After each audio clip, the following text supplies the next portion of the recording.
Jantung koroner adalah penyakit jantung yang disebabkan oleh penumpukan kolesterol, lemak, atau zat lainnya pada dinding pembuluh darah.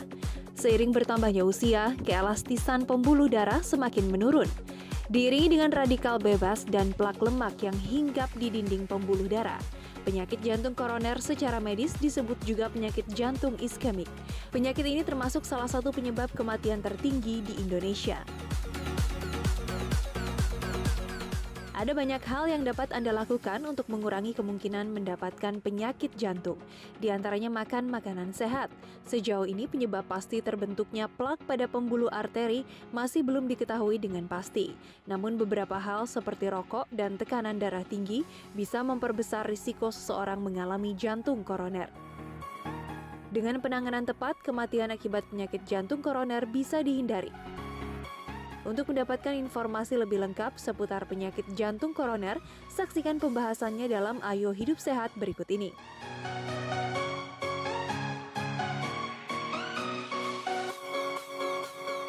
Iya, jadi penyakit jantung koroner ini bisa menyerang siapa saja ya. Dan ini kayaknya terkait dengan pola hidup nih, pola makan. Iya, betul sekali. Betul. Dan kita sudah kedatangan Dr. Ade Ima. Halo dok, apa kabar? Halo, baik. Gimana kabarnya semua? Baik dok, Dokternya tetap jantung ya sehat. Kamu kalah sama Dita. Bikin deg-degan jadinya nih, waduh. Yakin? Dok, mungkin Dita Katanya bertanya ngomongin nih. deg-degan tuh ya, deg-degan itu termasuk penyakit jantung nggak sih dok? Kayak merasa kayak kita tuh sebenarnya kayak deg-degan gitu, sering deg-degan gitu. Itu tuh kayak udah termasuk kayak ciri-ciri penyakit jantung nggak sih itu? Oke, tergantung sih deg-degannya kenapa. Kalau deket-deket Bang Haikal terus udah gitu deg-degan ya beda cerita ya. Oke, tapi memang kalau misalnya deg-degan itu kadang dia bisa salah satu menjadi salah satu ciri dari penyakit jantung koroner. Kenapa? Karena biasanya orang dengan penyakit jantung koroner itu dia punya kelainan irama jantung.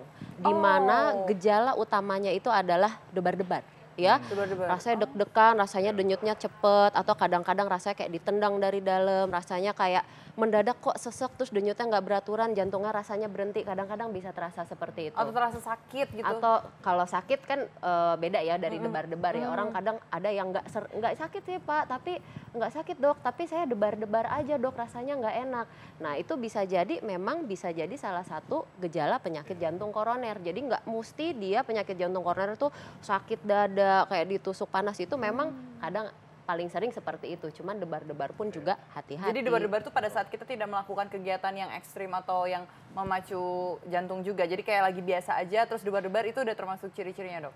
Oke, jadi kalau misalnya yang paling khas kalau pada penyakit jantung koroner dia akan makin sering timbulnya justru saat aktivitas. Kenapa? Karena jantung itu dibawa untuk lebih aktif sehingga andaikan ada masalah di jantung di koronernya, asupan oksigen kan akan jadi lebih sedikit. Terjadi gambaran iskemik atau kekurangan oksigen pada dinding jantung atau pada otot jantung. Sehingga menyebabkan dia ada terjadi gangguan irama jantung yang keluhannya debar-debar atau sesek saat aktivitas. Tapi kalau misalnya yang disebutkan tadi dia debar-debarnya saat diem aja, nah itu kadang-kadang justru itu adalah murni gangguan irama jantung. Itu ada juga. Atau misalnya lagi jatuh cinta juga bisa. Wah, jatuh cinta. Aduh. Dok, ini juga kalau nyeri jantung, nyeri dada ini kan juga ciri khasnya dia lebih ke kiri dok ya. Mungkin bisa dijelaskan lebih lanjut dok. Oke, jadi sebetulnya kalau misalnya nyeri dada yang dari jantung, itu sebetulnya tuh susah untuk ditunjuk. Misalnya kita bicara serangan jantung, orang tuh ditanya nyerinya di mana, dia akan merasa di seluruh tubuh. Nah itu pada orang serangan jantung, dia nggak bisa nunjuk, terus udah gitu dia penjalarannya kemana-mana, bisa ke punggung, ke leher, ke tangan, keluar keringat dingin seperti itu. Tapi kan ada penyakit jantung koroner itu ada tingkatannya kira-kira gitu. Ada yang sekali kena langsung dia serangan jantung hebat, ada yang kenanya pelan-pelan. Nah salah satu ciri yang dibilang tadi saat waktu kita aktivitas terus ada nyeri dada di kiri, itu memang salah satu gejala gejala dari awal penyakit jantung koroner. Jadi kalau misalnya yang biasanya lari kuat, kok ini tiba-tiba saya lari 500 meter kok dada saya sakit ya yang sebelah kiri. Memang awalnya terasa mungkin di sebelah kiri. Kenapa? Karena jantung ada di sebelah kiri. Namun nggak luput juga kalau misalnya karena sakit jantung itu tuh sebetulnya bisa terasa di mana-mana, dia bisa di tengah, bisa di kanan, bisa di belakang. Jadi kalau misalnya memang saat aktivitas timbul sakit jantung atau rasa ditekan, rasa panas, rasa sesak, jangan ragu-ragu, harus langsung diperiksakan, harus di medical check up atau at least diperiksa lah karena untuk ini kondisi jantungnya. emergency, Dok, ya? Betul, karena jangan sampai tiba-tiba kita terkena serangan jantung. Nah, Dok, kalau misalnya faktor mitos selanjutnya nih ya, Dok ya, katanya itu kalau penyakit jantung koroner itu penyakit keturunan, itu bener atau enggak sih, Dok? Oke, kalau kita bilang penyakit keturunan itu mitos ya. Oh, mitos. Jadi, tapi orang dengan punya riwayat keluarga ada yang sakit jantung, dia mempunyai faktor resiko yang lebih tinggi dibandingkan orang tanpa keturunan. Kira-kira dua kali lipat. Kenapa? Karena memang dia menurunkan nasib yang sama. Maksudnya adalah pembuluh darah gennya. Oke, jadi kira-kira gini, kalau misalnya ibu atau ayahnya punya penyakit jantung koroner ya, kita kan harus tahu juga faktor yang diturunkan itu biasanya faktor resikonya. Misalnya ibu ayahnya ada darah tinggi, ada diabetes gitu ya. Dimana kita tahu kalau misalnya jenis pembuluh darah itu biasanya dari ibu bapak ke anak itu mirip-mirip. Misalnya ibu bapaknya kena diabetes atau darah tinggi, kemungkinan anak-anaknya pun mudah terkena diabetes atau darah tinggi. Kenapa? Karena memang mereka gennya serupa, sehingga jadi faktor resiko yang diturunkan itu menyebabkan orang dengan riwayat keluarga sakit jantung, dia mempunyai faktor resiko 2 kali lipat lebih tinggi dibandingkan orang yang tidak ada turunan sakit jantung, kira-kira seperti itu. Dok, kalau misalnya faktor mitos selanjutnya nih ya, orang yang gemuk nih ya, itu lebih beresiko untuk terserang jantung koroner atau tidak, Dok? Oh, itu fakta. Fakta. Ya. Oke. Kenapa? Karena biasanya orang yang obesitas kita sebut ya dia sedentary. Jadi maksudnya dia jarang olahraga atau gerakannya kurang. Kenapa? Dia untuk bergerak aja sulit. Apalagi yang kalau udah pecah telur ya, udah di atas 100 kilo. Maksudnya kita mau jalan aja kaki pasti sakit, ya kan? Itu kita harus turunin dulu berat badannya secara otomatis. Kalau misal berat badan sudah turun, baru dia bisa kita suruh untuk olahraga. Jadi pasti dia ada kurang gerak sehingga jantungnya kurang dilatih. Yang kedua, kemungkinan orang gemuk itu kadar kolesterolnya tinggi ataupun dia gulanya tinggi, ya.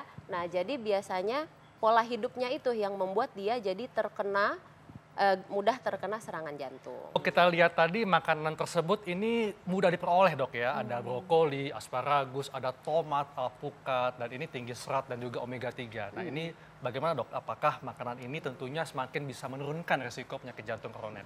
Iya, jadi kalau misalnya makanan yang tadi disebut ya, itu memang bagus sekali. Mereka tinggi untuk antioksidannya, di mana dia akan mencegah penyakit jantung koroner. Dan beberapa tadi seperti salmon, asparagus itu mengandung omega 3 yang secara alami mereka adalah pengencer darah alami lah ya, maksudnya jadi mereka pun dapat mencegah serangan jantung. Karena meningkatkan lemak baik, Dok ya. Betul sekali. Namun tetap saja pengolahannya itu yang paling penting. Itu dia. Ya, jangan sampai oke deh salmon tapi digoreng pakai minyak jenuh, ya kan? Atau alpukat di jus pakai susu. Pakai susu, kental manis. Itu malah ya, Dok ya. Aduh, jadinya nanti orang kolesterol dan diabetes, jadinya malah makin aneh. Artinya memang harus diperhatikan juga cara pengolahannya, Dok betul, ya. yang paling penting pengolahannya harus murni nih, gitu. Iya. Nah, fakta mitos selanjutnya nih ya, Dok ya. Katanya kalau starangan tuh sering berkeringat itu tandanya tuh penyakit jantung. Itu fakta tuh mitos nih, Dok? Mau dapat duit itu. Wah, katanya. Oh, gatel. Iya deh, mau deh. Oke, itu mitos. Oke. Dan itu memang sering sekali orang konsul karena aduh saya berkeringat, tangan kaki suka berkeringat, apalagi kalau stres dan lain-lain. Oke, jadi itu sebetulnya mitos. Kalau misalnya faktanya adalah kalau misalnya orang dengan sakit jantung dia keringatnya itu adalah seluruh tubuh. Misalnya orang serangan jantung, dia akan terkena keringat di seluruh tubuh, keluar basah kuyup gitu ya saat ada nyeri dada juga. Namun kalau misalnya hanya di tangan, di telapak tangan, di telapak kaki itu kita sering temukan dia memang hanya kebanyakan kelenjar keringat aja di tangan dan kaki. Kita sebut namanya hiperhidrosis palmaris. Itu memang paling sering orang sangka dia sakit jantung. Padahal sebenarnya enggak, hanya kelebihan kelenjar aja. Dok, ini juga masyarakat juga perlu tahu dok ya, apakah penyakit jantung koroner ini hanya diderita oleh mereka yang sudah berusia lanjut? Ini fakta atau mitos dok? Oke, dibilang mitos kali ya. Karena gini, memang dulunya lebih banyak orang lanjut usia. Kalau kita bicara lanjut usia, masalahnya ini kan di atas usia, sekarang kita bilang lanjut usia 75 gitu ya. Sedangkan secara statistik sekarang orang terkena serangan jantung itu udah early 50 ya, mungkin di usia 50-an ya, usia 45. Kenapa? Karena gaya hidup yang semakin berantakan. Orang nggak pernah olahraga, banyak yang merokok, semua makan nggak sehat, junk food di mana-mana. Nah, itu semua kenapa? Dulu memang orang serangan jantung di atas umur 60, sekarang udah makin muda, bahkan ada yang umur 20, paling muda saya temukan 21. Saya nggak tahu deh, mungkin ada yang nemu orang umur belasan deh, itu lebih luar biasa lagi gitu. Jadi kalau misalnya dibilang hanya terjadi pada orang lanjut usia sih tidak ya, cuman ya karena itulah sekarang udah makin berantakan, orang makin muda yang kena serangan jantung. Jadi artinya memang penyakit jantung koroner ini adalah penyakit yang sekarang ini lebih terkait karena faktor pola hidup dok ya. Betul. Sehingga bisa menjangkiti mereka yang semakin usia muda. Betul sekali. Jadi harus hati-hati meskipun masih muda gitu ya. Tetap jangan lupa harus check up, terutama laki-laki di atas 40 tahun, wanita di atas 50 tahun gitu. Itu udah paling penting. Jadi wanita yang sudah menopause dok ya? Betul, kira-kira gitu. Saya tuh penasaran, penyakit jantung itu berbeda nggak sih dengan penyakit stroke? Karena kalau misalnya kebanyakan orang penyakit jantung itu kan ada yang beberapa yang juga terserang stroke nih.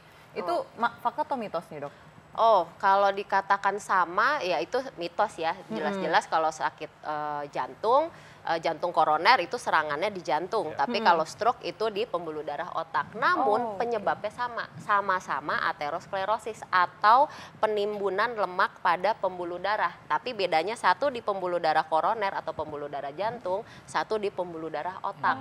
Gitu. Ternyata beda ya. Jadi yang diserangnya beda, namun penyebabnya sama-sama kolesterol, darah tinggi, diabetes, semua sama, pola hidup juga. Pola hidup semua berarti ya. Pemirsa, makanya penting nih untuk menjaga pola hidup sehat dan jangan lupa untuk lakukan medical check up ya. Baik dokter, terima kasih penjelasannya, sangat manfaat sekali. Sama-sama. Dan kita masih akan kembali, makanya tetap di Ayo Hidup Sehat.